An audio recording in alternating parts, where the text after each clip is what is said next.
네, 오늘 시장 분위기 상당히 좀 크게 출렁거려서 많이들 헷갈려 하실 텐데요. 내일장은 또 어떤 흐름을 나타낼지 먼저 살펴보는 시간이죠. 내일장 미리 보기. 오늘 대신증권의 이경민 연구원과 이야기 나누겠습니다. 안녕하세요. 예, 안녕하십니까. 네, 내일장 살펴보기 앞서서 현재 시장이 분위기가 좀 많이 바뀌어서요. 좀 하락으로 돌아서 있거나 혹은 좀 상승을 하더라도 상승폭이 대체로 좀 반납되는 양시장 분위기 펼쳐지고 있습니다. 장 막판에 이렇게 좀 크게 출렁거리는 이유는 어디 있다고 판단하고 계세요? 네, 일단 중국 증시가 다시 한번 하락 반전하면서 좀 심리적으로 약해진 면이 있고요. 무엇보다도 장 초반에는 좀 반등세를 주도했던 의약품, 제약업종이 다시 한번 급락 반전을 하고 있습니다. 코스닥 시장에서 제약업종은 3.3%, 특히 코스피 시장에서의 의약품 업종은 7.7% 급락을 하면서 중소형주 중심으로 좀 낙폭이 확대되는 양상입니다.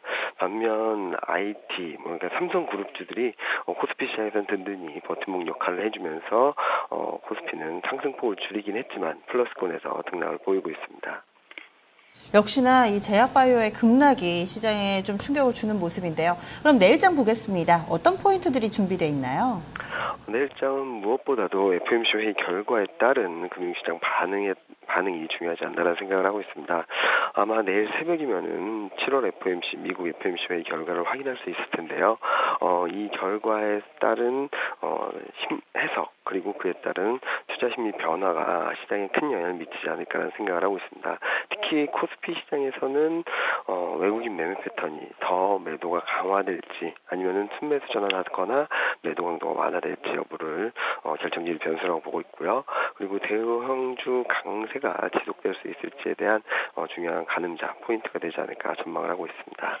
네, 그럼 내일 포인트 가운데서 FOMC가 좀 눈에 띄는데요. 아무래도 해외 변수는 여기에 포커스를 맞춰야겠죠? 네, 맞습니다. FOMC 회의 결과에 따라서 그동안 신흥국 증시를 억눌러 왔던 달러와 강세가 더 주춤해질 수 있는지를 좀 확인할 수 있을 것 같고요. 그리고 상품 시장에서의 반등세도 상품 시장에서의 흐름도 좀 결정질 변수로 보고 있습니다. 달러 강세가 일정 부분 상품 시장에서 하락 압력으로 작용해왔다는 점을 감안해봤을 때 오늘 밤 내일 새벽에 FOMC 회의 결과가 글로벌 금융시장 전반에 큰 영향을 미칠 것으로 생각을 하고 있습니다. 네, 그리고 마지막으로 그럼 내일 시장 어떻게 좀 예상하고 계시고 이에 따른 전략도 함께 주시죠. 쉽게 예단을 하긴 좀 어려운 상황인 건 사실입니다. FOMC 회의 결과가 어떻게 될 것이다라고 예측하기가 어렵고 그에 따른 심리, 그러니까 투자 심리가 어떻게 변할지에 대한 가늠하는 것도 좀 쉽지 않은 부분인데요. 다만 최근 시장 흐름을 본다든지 아니면은 최근 8월 달에 FOMC 회의가 없다는 점 등을 고려해봤을 때 FOMC 회의 결과 이후 심리적으로 더 크게 위축되거나 글로벌 금융시장이 더 변동성이 더 크게 확대될 가능성이 높지 않다고 보고 있습니다. 미국 금리 인상 불확실성이라든지 달러 강세에 대한 부담 그런 부분들이 글로벌 금융시장의 상당 부분 선반영된 것이 아닌가라는 판단하고 있기 때문인데요.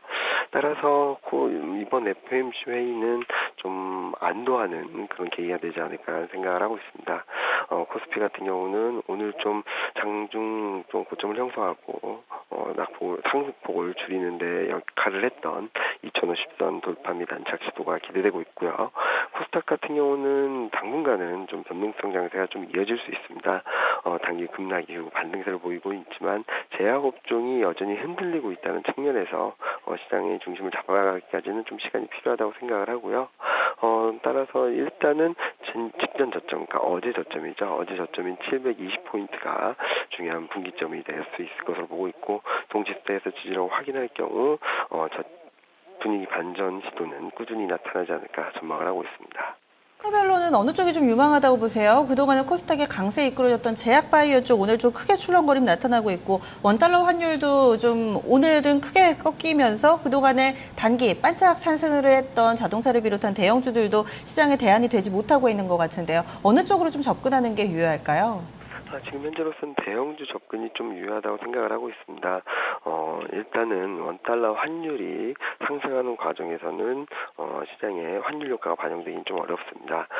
고점을 형성하고 변동성이 좀 잦아드는 국면에서 수출주 그리고 출주 경기 민감주 대형주들이 좀 강한 모습을 보이는데요. 이번에도 같은 맥락에서 보시면 될 것 같습니다. 자동차 업종의 반등세가 좀 강하게 나타난 것은 원달러 환율이 1,160원 선에 근접한 이후 1,160원에서 70원대에서 등락을 보이는 과정에서 자동차 업종이 좀 부각을 받았거든요. 이런 부분들을 감안해 봤을 때 원달러 환율 변동성만 잦아들게 된다면 외국인 매매 패턴은 좀 더 안정을 찾을 수 있을 것으로 보고 있습니다. 특히 원유로 환율이 반등하면서 국내 수출주들의 가격 경쟁력, 그러니까 환율 경쟁력을 좀 더 재평가할 수 있는 계기를 만들어주고 있다는 측면에서 대형주의 매력도는 당분간 이어질 것으로 전망하고 있습니다. 네, 말씀 고맙습니다. 네, 감사합니다. 네. 현재 동시효과 구간 진입했습니다. 특징이 있다면 2시 구간대에 좀 굵직굵직한 이 제약 바이오주, 앞서서 한미약품 실적을 좀 짚어주셨는데요. 지금 2시 30분 구간 지나가면서 동아ST와 유한양행도 실적을 내놓고 있습니다. 급락하다가 실적을 확인한 이후에는 그래도 좀 저점을 다지고 낙폭 줄여가고 있는데요. 막판 10분 어떤 변화가 있을까요? 잠시 후 2부에서 짚어보겠습니다.